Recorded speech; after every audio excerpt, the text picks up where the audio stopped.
എല്ലാ കൂട്ടുകാർക്കും നല്ലൊരു ദിവസം ആശംസിച്ചുകൊണ്ട് മാമ്പഴത്തിൻ്റെ പുതിയ വീഡിയോയിലേക്ക് സ്വാഗതം. ആദ്യമായിട്ട് കാണുന്നവരാണെങ്കിൽ ചാനൽ ഇഷ്ടപ്പെട്ട ഒന്ന് സബ്സ്ക്രൈബ് ചെയ്യാൻ മറക്കരുതേ. അതോടൊപ്പം തന്നെ കണ്ടുകൊണ്ടിരിക്കുന്ന എല്ലാവരുടെ സപ്പോർട്ടിലായിരിക്കും തുടർന്നും പ്രതീക്ഷയുണ്ട്.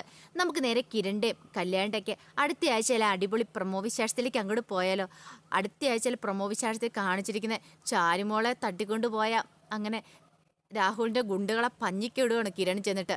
അതിൻ്റെ വിശേഷങ്ങളും അതോടൊപ്പം തന്നെ സോണിയുടെയും ആൽബിയുടെയും കല്യാണമൊക്കെ വിവാഹമൊക്കെ അങ്ങനെ മംഗളകരമായിട്ട് നടക്കുന്നുണ്ട്. ആ വിശേഷങ്ങളൊക്കെയാണ് നമ്മൾ അടുത്ത ആഴ്ച കാണാൻ പോകുന്നത്. കഴിഞ്ഞ ദിവസം നമ്മൾ കണ്ടു രാഹുൽ എന്ന ദുഷ്ടന് സോണിയുടെ ആൽബിയുടെയും വിവാഹം മുടക്കാനായിട്ട് ചാരുമോളെ തട്ടിക്കൊണ്ടു പോവാണ് ഗുണ്ടകളെ വെച്ചിട്ട്. കാരണം ആ പിഞ്ചു കുഞ്ഞിനെ വെച്ചിട്ട് അവൻ്റെ ഇപ്പോഴത്തെ കളി എന്ന് പറഞ്ഞിട്ടുണ്ടെങ്കിൽ ഇതൊക്കെ അറിഞ്ഞതിന് ശേഷം കിരണ് അന്വേഷിച്ച് പോവാണ്.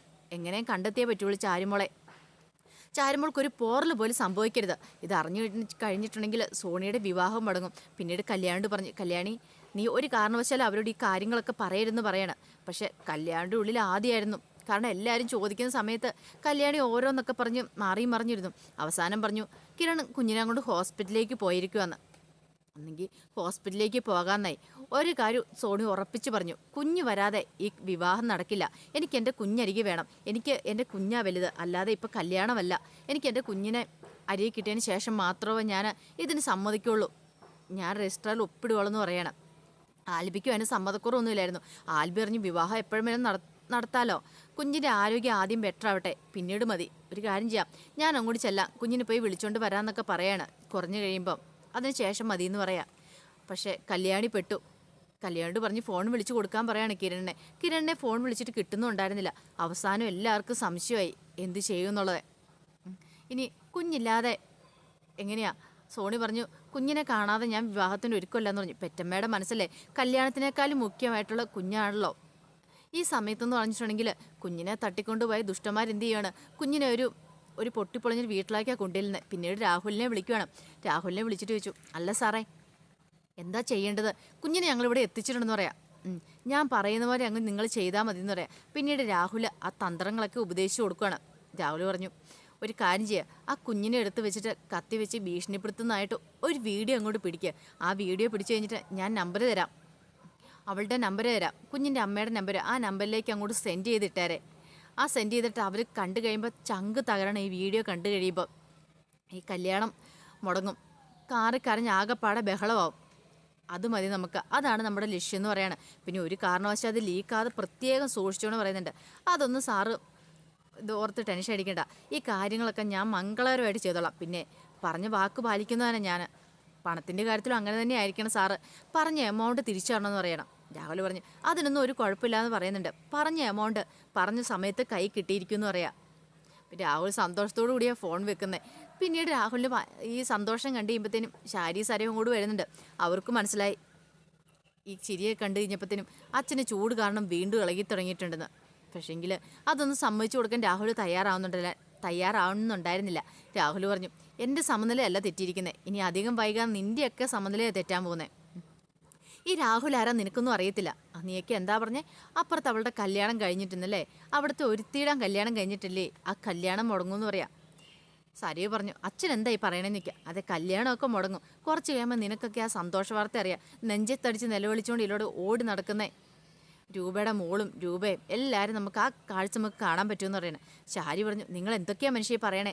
ഇനി എന്തെങ്കിലും വല്ലാത്ത പണി എന്തെങ്കിലും ചെയ്തു വെച്ചിട്ടുണ്ടോ? ഒരു കാര്യം ഞാൻ പറഞ്ഞേക്കുന്ന, എന്ത് പണി ചെയ്താലും അവസാനം അത് നിങ്ങളുടെ തലയ്ക്ക് തന്നെയാണ് വരുന്നത്.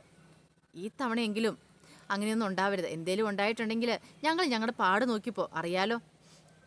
സേനനോടാ കളിക്കുന്നത്, അതറിഞ്ഞു വേണം നിങ്ങൾ കളിക്കാനെന്ന് പറയണം. പിന്നെ സേനൻ ഇവനെയൊക്കെ ഞാൻ എത്ര കണ്ടിരിക്കുന്നു. ഇത്രയും വർഷം അവനെ അവളെയും തമ്മിൽ തെറ്റിപ്പിച്ച് നിർത്താമെങ്കിലാണോ ഈ ഒരു പീറ കല്യാണം? ഇതൊക്കെ മുടക്കാൻ രാഹുലിന് ഒരേ ഒരു നിമിഷം മതി എന്ന് പറയണം. ശാരിക്കൊരു ഡൗട്ടുണ്ടായിരുന്നു, ഇനിയിപ്പോൾ സമതലേറ്റ് അപ്പുറത്തെ കല്യാണം നടക്കുമെന്ന് അറിഞ്ഞു കഴിഞ്ഞപ്പോൾ ബോധമില്ലാതെ വല്ല കാര്യങ്ങളും വിളിച്ചു പറയുന്നതാണോ? മനോഹറിനൊന്നും വിശ്വാസം ഉണ്ടാകുന്നില്ല. കാരണം മനോഹർ പറഞ്ഞു അച്ഛനിങ്ങനെ പല അഭ്യാസങ്ങളും പറഞ്ഞിരിക്കും. അമ്മ ഇതൊന്നും കേട്ട് വിശ്വസിക്കേണ്ട കേട്ടോ. കുറച്ച് കഴിയുമ്പോഴായിരിക്കും അച്ഛന് ബോധം ഉണ്ടാവുള്ളൂ എന്നൊക്കെ. ശാരിക്കും തോന്നി ശരിയായിരിക്കും. കാരണം കുറേ സമയം ചിരിക്കും, പിന്നീട് പൊട്ടിക്കരയും. ഇങ്ങേർക്ക് എന്തോ കാര്യമായിട്ട് പറ്റിയിട്ടുണ്ട്. ഇനി ഇങ്ങനെയോടെ വെച്ചുകൊണ്ടിരുന്നിട്ട് കാര്യമില്ല മോനെ, നമുക്ക് എത്രയും പെട്ടെന്നൊരു ഹോസ്പിറ്റലിൽ കൊണ്ടുപോകണമെന്ന് പറയാം. മനോഹർ ശരിയാണ്, കൊണ്ടുപോകാമെന്നൊക്കെ പറയാണ്. ഈ സമയത്തെന്ന് പറഞ്ഞിട്ടുണ്ടെങ്കിൽ സോണിയൊക്കെ ഭയങ്കര ആദിയിലായിരുന്നു. കിരണിനെ വിളിച്ചിട്ട് ഫോൺ കിട്ടുന്നില്ല. ഏത് ക്ലിനിക്കിലെ പോയെന്നും അറിയത്തില്ല. ചന്ദ്രസേനൻ പറഞ്ഞു, ഇങ്ങനെ വിഷമിക്കാതെ ഞാൻ വിളിച്ചു നോക്കാം. 2-3 ക്ലിനിക്ക് വിളിച്ചു നോക്കുമ്പോൾ അറിയാലോ ഏതെങ്കിലും ക്ലിനിക്കിൽ ചെന്നിട്ടുണ്ടോയെന്ന്. കല്യാണിയാണ് പെട്ടുപോയത്. കല്യാണിക്ക് ഇവരോടൊക്കെ എന്തും മറുപടി പറയാനും നിർത്തില്ല. ഇവർ ചോദിക്കുന്ന ചോദ്യങ്ങൾക്കൊന്നും ഉത്തരവില്ല താനും. കല്യാണി പറഞ്ഞു, എനിക്കറിയാവുന്ന കാര്യങ്ങളൊക്കെ ഇത്രയേ ഉള്ളൂ. ഇങ്ങനെ പറഞ്ഞുകൊണ്ടിരിക്കുന്ന സമയത്താണ് സോണിയുടെ ഫോണിലേക്ക് ഒരു വീഡിയോ മെസ്സേജ് വരുന്നത്. സോണി ആ മെസ്സേജ് ഓപ്പൺ ചെയ്ത് നോക്കി സോണി ഞെട്ടിത്തെറിച്ച് പോവാണ്. ചാരുമോള് കുറേ ഗുണ്ടകളുടെ നടുവിൽ അവളിങ്ങനെ ഇല്ലാതാക്കാനായിട്ട് കത്തി ഓങ്ങിക്കൊണ്ടിരിക്കുന്ന ഗുണ്ടകൾ. സോണി അവിടെ കിടന്ന് പൊട്ടിക്കരയാണ് അവിടെ കിടന്ന്. അപ്പോഴാണ് സോണി സത്യങ്ങളൊക്കെ മനസ്സിലാക്കുന്നത്. പിന്നീട് സോണി പറഞ്ഞു, എനിക്ക് കല്യാണമല്ല, എനിക്ക് എൻ്റെ മോളെയാണ് വേണ്ടത്.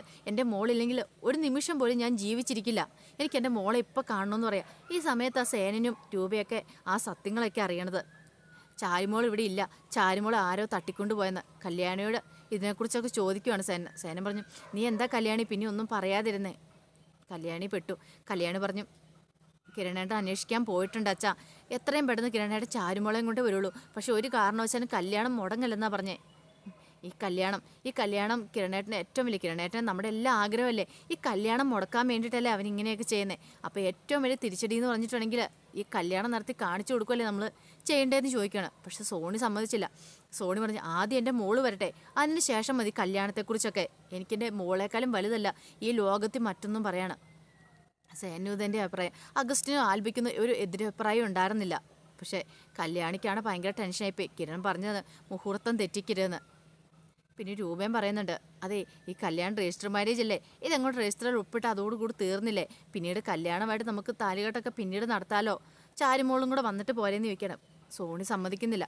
സോണി എന്ത് ചെയ്യുവാണ്, മാറിപ്പോയെന്ന് പൊട്ടിക്കരഞ്ഞുകൊണ്ടിരിക്കുക. സോണിനെ എങ്ങനെ സമാധാനിപ്പിക്കണമെന്ന് കല്യാണിക്കൊന്നും അറിയില്ലായിരുന്നു. സേനും തന്നെ കൊണ്ട് എവിടെയൊക്കെ അന്വേഷിക്കാൻ പറ്റുമോ അവിടെയൊക്കെ ആൾക്കാരെ വിട്ടുകൊണ്ട് അന്വേഷിക്കാനായിട്ട്, ചാരുമോളെക്കുറിച്ച് വല്ല വിവരങ്ങളൊക്കെ കിട്ടിയോന്ന് അറിയാൻ വേണ്ടിയിട്ട്. പിന്നീട് സോണി ഇങ്ങനെ സങ്കടപ്പെട്ടിരിക്കുന്ന സമയത്ത് ആൽബി സോണിൻ്റെ അടുത്തേക്ക് വരുവാണ്. ആ സോണീനെ വന്ന് ആൽബി ആശ്വസിപ്പിക്കുന്നുണ്ട്, ധൈര്യമായിട്ടിരിക്കുക, കിരണേട്ടൻ പോയിട്ടുണ്ടല്ലോ അന്വേഷിക്കാനായിട്ട്, പറഞ്ഞാൽ ഞങ്ങളെല്ലാം പോയി അന്വേഷിക്കാം, ചാരുമോൾ എവിടെയുണ്ടെങ്കിലും തിരിച്ചു വരും, ഒരു പോറൽ പോലും ചാരുമോൾക്ക് പറ്റില്ല, ഞാനല്ലേ ഉറപ്പ് തരുന്നേ, എന്നാ വിശ്വാസമില്ല എന്നൊക്കെ ചോദിക്കുകയാണ്. വിശ്വാസമൊക്കെ ഉണ്ട്, അതല്ല എനിക്കെൻ്റെ മോളാ ഇത്രയും കാലം അവളുടെ അച്ഛൻ ഉപേക്ഷിച്ച് പോയിട്ട് പോലും അവളെ ഞാൻ എത്രമാത്രം സന്തോഷത്തോടുകൂടി ആ വേദന അനുഭവിക്കാതെ, അച്ഛനില്ലാത്ത വേദനകളും വിഷമങ്ങളൊന്നും മനസ്സിലാകാതെ വളർത്തിയെന്നറിയാവോ. എൻ്റെ ഏക ആശ്രയം എൻ്റെ ചാരുമോളായിരുന്നു. അവൾക്ക് വേണ്ടി മാത്രം ഞാൻ ജീവിച്ചിരുന്നേ. ഒരുപക്ഷെ എൻ്റെ ചാരുമോൾ ഇല്ലായിരുന്നെങ്കിൽ ഞാൻ എന്നേ മണ്ണിനടിയിലായേനോ. അത്രമാത്രം ഞാൻ വേദനിച്ചിട്ടുണ്ട്, സങ്കടപ്പെട്ടിട്ടുണ്ട്. ഇനി ആ മോളില്ലാതെ എനിക്ക് ഒരു നിമിഷം ജീവിക്കാൻ പറ്റില്ലെന്ന് പറയാം.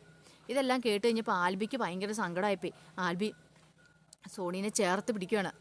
സങ്കടപ്പെടണ്ട, കരയാതിരിക്കുക, എല്ലാത്തിനും ഒരു പരിഹാരം ഉണ്ടാവുന്നു. ഈ സമയത്ത് കിരൺ ഇങ്ങനെ ഓരോരുത്തരത്ത് അന്വേഷിച്ച് പോവാം. കിരൺ തനിക്ക് അറിയാവുന്നവരെല്ലാം വിളിച്ചു പറഞ്ഞു ഇങ്ങനെ കാര്യങ്ങളൊക്കെ. ഈ സമയം കല്യാണി എന്ത് ചെയ്യണം, ആ വീഡിയോ ഇട്ട് കൊടുക്കുന്നുണ്ട്. വീഡിയോ കൂടെ കണ്ടു കഴിഞ്ഞപ്പോഴത്തേനും കിരണിന് പിന്നെ എന്ത് ചെയ്യണമെന്ന് അറിയില്ല. സമുദ്ര തെറ്റുവനെ പോലെ പോയി. പിന്നെ സേനൻ്റെ ഗുണ്ടുകളും എല്ലാം അന്വേഷിച്ചിറങ്ങുവാണ്. അവസാനം കിരണിന് ആ വിവരം കിട്ടുവാണ്. രാഹുലിൻ്റെ ഗുണ്ടകൾ എവിടെയാണ് ഉള്ളത്, കുഞ്ഞിനെ തട്ടിക്കൊണ്ടുപോയതൊക്കെ എവിടെയാണെന്നുള്ള സത്യങ്ങളൊക്കെ അറിയുക. അതിനുശേഷം കിരൺ അങ്ങോട്ട് ചെല്ലുന്നുണ്ട്. കിരൺ ചെന്ന പുറകെ തന്നെ ആ ഒപ്പം തന്നെ ചന്ദ്രസേനും ആൽബി എല്ലാം കൂടി ചെല്ലുന്നുണ്ട്. അവിടെ ചെന്ന് പിന്നെ ഒരു വല്ലാത്തൊരു സ്റ്റണ്ട് തന്നെ അവിടെ നടന്നതെന്ന് പറഞ്ഞിട്ടുണ്ടെങ്കിൽ രാഹുലിൻ്റെ ഗുണ്ടകളെ എടുത്തിട്ട് പെരുമാറുവാണ് കിരൺ. അങ്ങനെ ആ സമയത്ത് ആൽബിനെയൊക്കെ വിളിച്ചറിഞ്ഞ് ആൽബി എല്ലാം അങ്ങോട്ട് വരുന്നുണ്ട്. പിന്നീട് അവരെല്ലാവരും കൂടി അവന്മാരെ ഒതുക്കുവാണ്. ചാരുമോളെയും കൂടെ തിരിച്ച് വരുവാണ്. ചാരുമോളെ തിരിച്ച് കിട്ടിക്കഴിഞ്ഞപ്പോഴത്തേന് സോണിക്ക് എന്തെന്നില്ലാത്ത സന്തോഷമായിരുന്നു ഉണ്ടായിരുന്നേ. കാരണം കുറച്ച് സമയത്തേന് എത്രമാത്രം വിഷമിച്ചു, സങ്കടപ്പെട്ടു. കുഞ്ഞിനെ തട്ടിക്കൊണ്ട് പോയെന്ന് അറിഞ്ഞു കഴിഞ്ഞപ്പോൾ അവരെന്തേലും കുഞ്ഞിനെ ചെയ്യുമോ അങ്ങനെ ചിന്തയൊക്കെ ആയിരുന്നു ഉണ്ടായിരുന്നേ. അവസാനം കല്യാണമൊക്കെ നടക്കുവാണ്. പക്ഷേ കല്യാണം നടന്നു പറഞ്ഞാലും കിരണിന് സേനന് സമാധാനമല്ല. ഇത്രയും ദുഷ്ടത്തരം ചെയ്ത രാഹുലിന് തിരിച്ചടി കൊടുക്കണ്ടേ. അങ്ങനെ അവനോട്ടൊരു തിരിച്ചടി കൊടുക്കാൻ തന്നെ തീരുമാനിച്ചു. രൂപ പറഞ്ഞു, ഇനിയിപ്പോൾ ഒരു കാരണവശാലും അവനെ വെറുതെ വിടണ്ട, കുഞ്ഞിനെ വെച്ച് അവൻ കളിച്ചിരിക്കുന്നേ, അവന് ഇതിനുള്ള പണി കൊടുക്കണമെന്ന് പറയണേ. അങ്ങനെ രൂപ എല്ലാവരും കൂടി തീരുമാനിച്ച് നമ്മുടെ രാഹുലിൻ്റെ 8ൻ്റെ പണിയൊക്കെ കൊടുക്കുന്നുണ്ട്. രാഹുലിനി ഒരിക്കലും എഴുന്നേക്കുമല്ല, കിടന്ന കടപ്പിൽ നിന്ന് എഴുന്നേക്കാൻ പറ്റാത്ത വിധം അവനെ ആക്കി വിടുവാണ്. അതിൻ്റെ വിശേഷങ്ങളൊക്കെ നമ്മൾ കാണാൻ പോകുന്നത്. ആ വിശേഷങ്ങൾക്കായി നമുക്ക് എല്ലാവർക്കും കാത്തിരിക്കാം കേട്ടോ. ഒരിക്കൽ കൂടി എല്ലാവർക്കും നല്ലൊരു ദിവസം ആശംസിച്ചുകൊണ്ട് നിർത്തുന്നു. നന്ദി.